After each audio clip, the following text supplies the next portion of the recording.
Good morning, everybody. My name is Armenta, and where to begin? I am Mexican, born and raised. I have been a dancer. Just this past October, celebrated 30 years of professional life. And in dancer years, it counts a little bit like dog years. So as a dancer, I way past my expiration date and I'm still doing it. And perhaps that's one of the reasons why when Leslie asked me what the conversation was going to be about, is I don't think of dance or of what I do as my job, as I mentioned earlier, is who I am and what I do as the essence of me. And dance has been my emotional shelter from square one. And I really don't think I would ever stop. In fact, just recently, one of my favorite teachers back in '85, she was my choreography teacher. She is soon to be 80 now. Held her performance 2 weekends ago. And it was very inspiring to see that.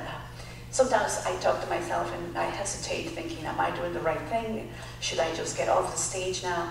But I think I still have a lot to say, and dance for me is really a way to communicate. This whole conversation thing is relatively new to me.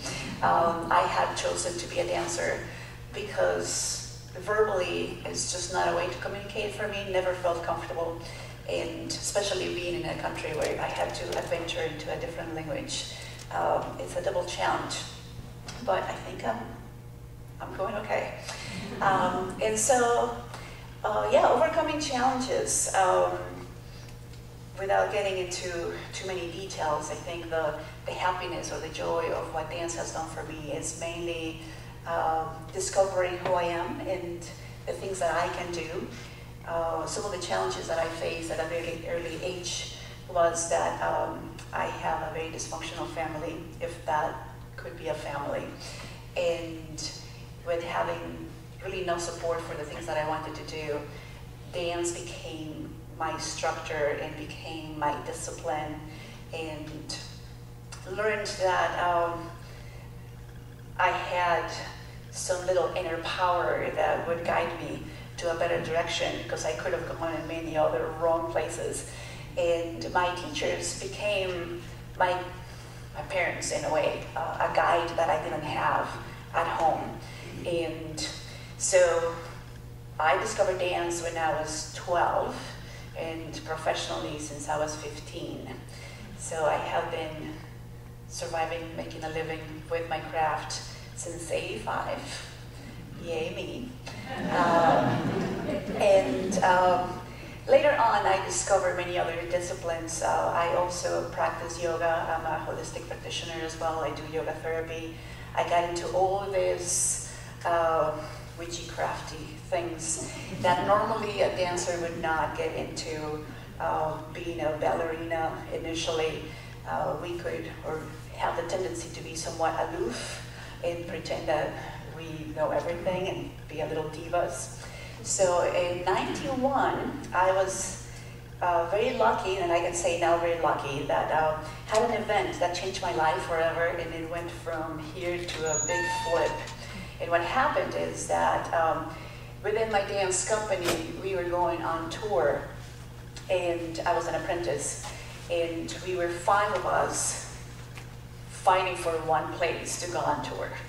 And so we had to have a little audition within the company. And off I go, trying to be ready. And in a little choreography segment, one of my friends put the foot in.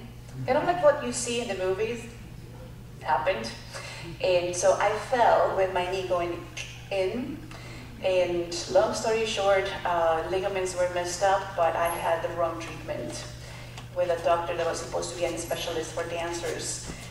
And that's when I learned to question authority and to try to dig in and ask more. And this doctor said to me after the wrong treatment with a cast that instead of strengthening my muscle, obviously weakened my leg, and it was just a disaster.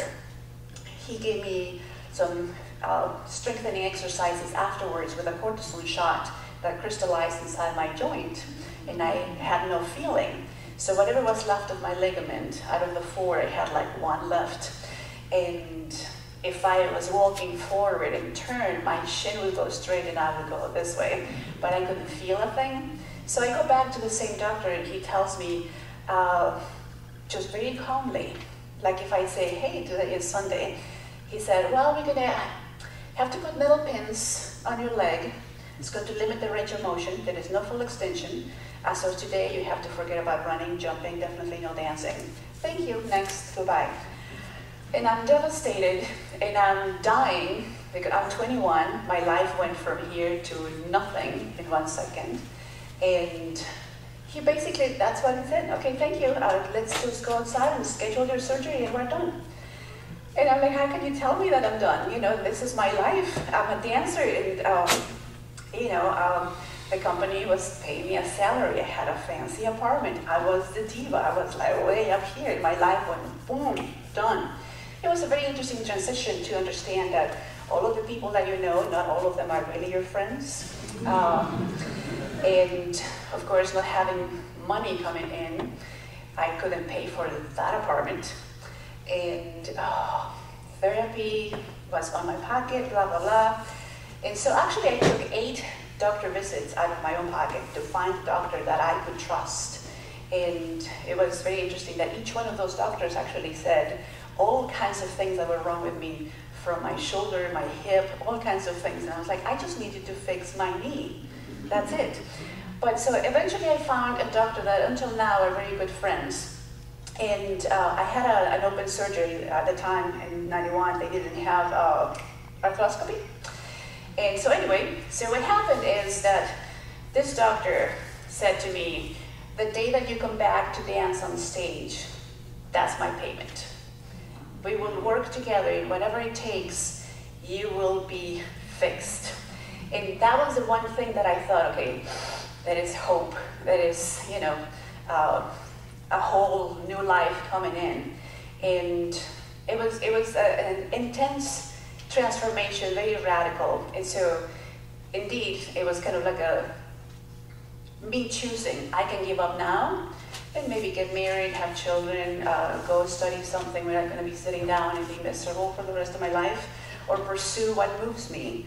And in this case, as dance was and has been my way to communicate, being a very shy child forever, I used to hide behind doors, not make eye contact, almost autistic, I would say.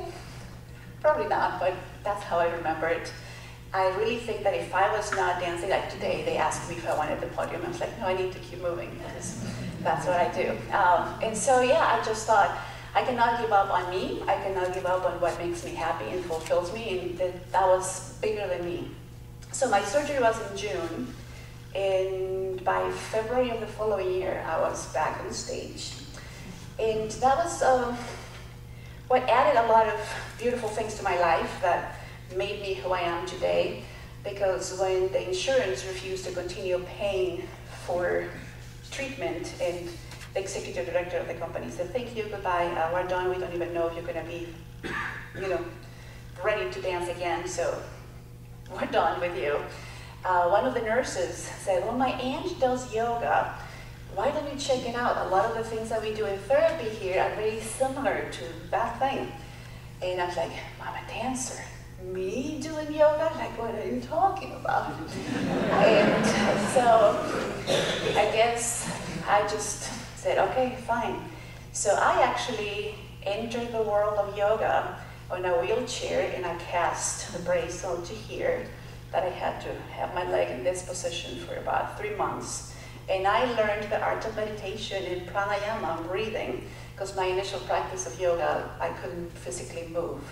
And that was how I discovered me, I guess. Being in silence with myself and really contemplate where I wanted to go, what I wanted to do. And all the discoveries of, I guess, not having anything. It was freedom as well as very scary, but I saw it as a freedom of, from here forward, it's in my hands to create Laura all over again. Because when I couldn't pay my apartment rent, I had to go back and live with my mom. Bad move. Because she always said, as long as you're a dancer, forget that I exist. So it has been interesting. Every time that I was, asking for something, she would tell me, this is a divine message that you need to stop. This is not for you, blah, blah, blah. So I never really had direct support from those near me. And so I created my own circle of trust, per se, eventually. And so, yeah, dance has been that guidance, that little voice inside me. And later on, when I recovered from this whole treatment and the surgery, the other amazing thing, which I am really grateful about it, is that when you're a dancer, it's like a soldier. If you belong to a big company, the director, the choreography tells you what to do and you don't question. All the ballerinas that you see out there have to follow exact counts and what the director tells you to do. But since I had to readapt my body and my movement to whatever I was able to do, I couldn't go and follow directions from the director. So I created my own dance company and I started doing choreography. And that was a whole other ticket that is beyond me being able to move my body. It was now me saying something, putting sentences together in movement. And within a year, my dance company won a regional contest in Mexico City. Did I tell you I'm Mexican? I don't know. I'm from Mexico City. And so that was discovering yet another side of me, because it could be very scary. It's easier to follow directions when someone tells you 3 times that, repeated ups and downs, and you don't think, you just do. But when it's your work and it's your emotion and it's your intention out there, it's no longer me, it's my dream or my vision on a group of humans that now are listening to me. So it was empowering and very frightening, but it definitely through dance is that I have layer by layer added value to who I am, because I grew up listening constantly that I was ugly, that I was unwanted, that all kinds of stuff. And so, for example, my nose has been an issue for me because I was told that I had a green pepper hanging from my face forever. And then I ran into a German choreographer that created a piece where I would be on profile constantly because he thought my nose was really cool. So it was like, oh, I guess it's not so bad to have a big nose, or whatever I perceived as a big nose. But so anyway, this whole dancing thing has been amazing because my initial training was with ballet and contemporary dance. But then eventually I started also doing dance anthropology. And I'm very curious about being social and interactive. I like languages. And I studied Japanese, French, Italian, Arabic. I speak English, obviously, and Spanish. And then I realized that besides the verbal communication, which basically, hi, bye, thank you, I could add more to the language of that communication and not only do rigid movement, but be more organic. And dance anthropology has given me a whole other way to communicate with many ethnic groups. I love most of my friends in Grand Rapids are from all places, and it's fun to be able to relate to each one of them, because through that dance becomes food as well.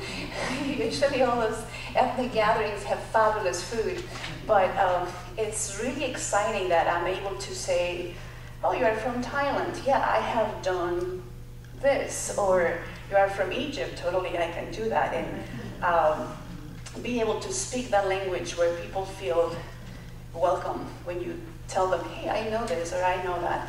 And it has added diversity for me, professionally speaking.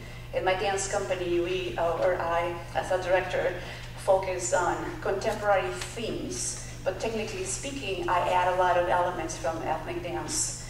In fact, what Carissa and I did on Sunday, it was a dance interpretation or movement interpretation to poetry. A friend of mine was reading it, so there was no music involved. And my friend Eddie was like, okay, so how is this going to work? He gracefully just jumped in without questions and said, just sit down, read, I'll move. And it was basically an improvisation of whatever he was saying. But as I was doing it, I can feel how my vocabulary and things is like a little bit of veil with belly dancing and then a little bit of hands like Indian stuff. And it has added, I think, that diversity not only in the technique of movement, but for me to be able to interact with people in a way that I like welcoming people as I have felt welcome in many places that it has been beautiful to move to a new country, to a new city, and create my own world. And feel like step by step, dance has given me the recipe of how to become stronger. About 7 years ago, I adopted 3 children, 2 boys and 1 girl, that they were also severely abused in my life. And the way I communicated with them was through dance. I got to know them very well because I was able to relate, not by sitting down and exchanging stories, but I was like, move, go around, go places. And my oldest boy started telling me about everything that happened to him as we were playing with flags and running. And he actually said, this gives me the freedom to trust you through movement. So it has been really my path to interact with everybody. I really think that in some way or another, everybody has to find their own dance. And that's how I envision my yoga practice. I also teach yoga.